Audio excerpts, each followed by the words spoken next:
কুণালবাবু নমস্কার। নয় আপনি বাংলার মানুষকে চার অক্ষরের বোকা ভাবেন, আর নয় আপনি চার অক্ষরের বোকা। কেন এই প্রসঙ্গ দিয়ে শব্দ চয়ন করে আমার বক্তব্য শুরু করলাম। প্রথম ও প্রধান কারণ, কালকে একটা লিস্ট আপনি আপনার আপনাদের তো ফেসবুকটাই এখন পশ্চিমবঙ্গ সরকারের অফিসিয়াল পোর্টাল হয়ে গেছে।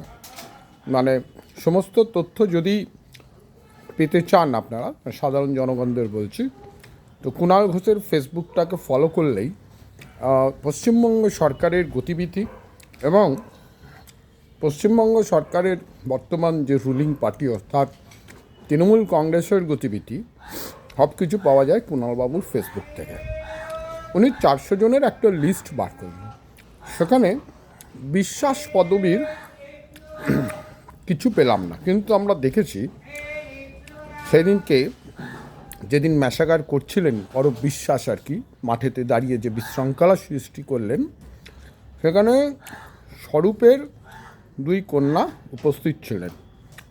ওই 400 জনের লিস্টে কিন্তু তাদের নাম নেই। আমি জানি না আর কটা লিস্ট শতদ্রু পশ্চিমবঙ্গ সরকারের ক্রিয়া দপ্তরে দিয়েছিল যে কারা কারা সেদিনকে মাঠে থাকবেন। বিষয়টা এটা হলো, কোন প্রোটোকলে ছিল যে অরূপ বিশ্বাস মেসির সাথে সাথে হাঁটবে, যেখানে মিডিয়াগুলো কি অস্বীকার করা যায় যে তাকে বারবার ঠেলে দেওয়া হচ্ছিল, তিনি বারবার ঘনিষ্ঠ হওয়ার চেষ্টা করছিলেন। একসময় মেসি থাকতে না পেরে এত গায়ের ওপর উঠছিলেন তিনি যে একবার নিজে জড়িয়েও নিলেন, যে যা বাবা তুইকে যদি জড়িয়ে নিলে তুই শান্ত থাকিস, একবার জড়িয়েও নিলেন। উনিও তাকে জড়ালেন, কিন্তু জড়াবার পরও তার শখ মিটলেন না এবং পুরো মেসির সাথে সাথে তিনি ওই যুবভারতী ক্রীড়াঙ্গনেতে সারাক্ষণ হেঁটে গেলেন, পুরো সিস্টেমটাকে কোলাপস করে দিল। এবং শুধু তাই নয়, একটি গেট দিয়ে মেসি বিরক্ত হয়ে যায়, সেটা ওর মুখের চোখ মুখ দেখলেই বোঝা যায়, এবং একটা গেট দিয়ে ঢুকে আর একটা গেট দিয়ে তিনি বেরিয়ে যান।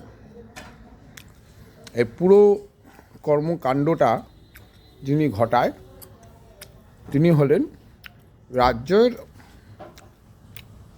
ভুলভাল বাংলায় বর্তমানে রেজিগনেশন দেওয়া আমাদের ক্রীড়ামন্ত্রী অরূপ বিশ্বাস। সিটের একটা তদন্ত হচ্ছে, সেই তদন্তে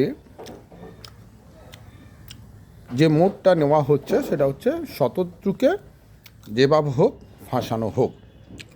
সে কিন্তু দিল্লি, মুম্বাই, এলাহাবাদে তারই কোম্পানির লোক করেছে, এবং সেটা করেছে বলেই ভারতবর্ষের একটা মুখ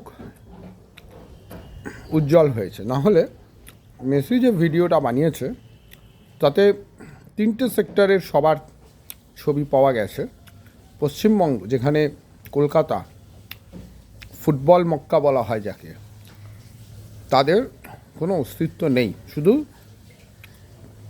সুজিতের তৈরি করা যে মূর্তিটা, তাও তার ওপরের অংশটা দেখাতে পেরেছে, নিচের অংশটা দেখালে আবার সারা বিশ্বব্যাপী ছিছি পড়ে যেত যে মেসি কবে হার্নিয়া হলো, এবং সেটা একমাত্র জানতে পেরেছিল সুজিত। তো এই যে বিষয়গুলো যে ধামাচাপা দেওয়া হচ্ছে রাজ্য সরকারের, এর আগেও তিলোত্তমা কেস থেকে, পার্ক স্ট্রিট কেস থেকে শুরু করে, সারদা নারদা থেকে শুরু করে সব কিছুই বেশ সুন্দরভাবে ড্যামেজ কন্ট্রোল করা, যেটা এই তৃণমূল সরকারের থেকে এখানকার যারা ম্যানেজমেন্ট পড়ুয়া, এগুলো একটা কেস স্টাডি হতে পারে যে কী করে ড্যামেজ কন্ট্রোল করতে হয়, ধামাচাপা দিতে হয়, কেসকে কী করে ডান দিক থেকে বাঁ দিকে নিয়ে যেতে হয়। আর কলকাতার মান যেখানে খুশি চলে যাক, সারা বিশ্বব্যাপী কলকাতার মক্কা ফুটবল, কলকাতার পাগল ফুটবল প্রেমী মানুষদের আবেগ নিয়ে খেলা হলো, সেইটার তদন্তটাকে ড্যামেজ কন্ট্রোল করে দেওয়া হোক। সিট একবারও জিজ্ঞেস করছে না জলের বোতল 200 টাকায় বিক্রি হলো কার নির্দেশে। ক্রীড়ামন্ত্রী অরূপ বিশ্বাস, তার দপ্তর নিয়ালিপুরে বসে শতদ্রুকে কি থ্রেটনিং দেওয়া হয়েছিল এর খোঁজ সিট নিয়েছে অফিসিয়াল স্পন্সর। আপনি যেমন আপনার ফেসবুক দিয়ে সিটকে ডিরেকশন দিচ্ছেন, ঠিক তেমনই ডালমিয়া সিমেন্ট, ডালমিয়া গ্রুপ কত টাকা স্পন্সর করে, আবাসন প্রকল্পে কত টাকা তারা ইনভেস্টমেন্ট করেছে, তাদের লেনদেন অ্যাকাউন্ট চেক করেছে সিট। কেন বলছি লেনদেন অ্যাকাউন্ট চেক করতে? এই লেনদেন যদি চেক করা হয় দেখবেন সিট আর করতে পারছে না, তখন বলবে ইডি সিবিআইকে নিয়ে এসো। সুতরাং এই যে ড্যামেজ কন্ট্রোল করা, হাইকোর্টে অলরেডি সিবিআই ইডির প্রসঙ্গ ওঠে, কলকাতা হাইকোর্ট সেটাই নাকচ করে, সব ঠিক আছে, কিন্তু ডালমিয়া সিমেন্ট আবাসন প্রকল্পে তার সাথে অরূপ বিশ্বাসের কী কানেকশান, তার দুর্গাপুজোর ফান্ড থেকে শুরু করে এই মেসিকাণ্ডে তারা কত টাকার স্পন্সর করেছে, কত কালো ছিল কত হোয়াইট ছিল,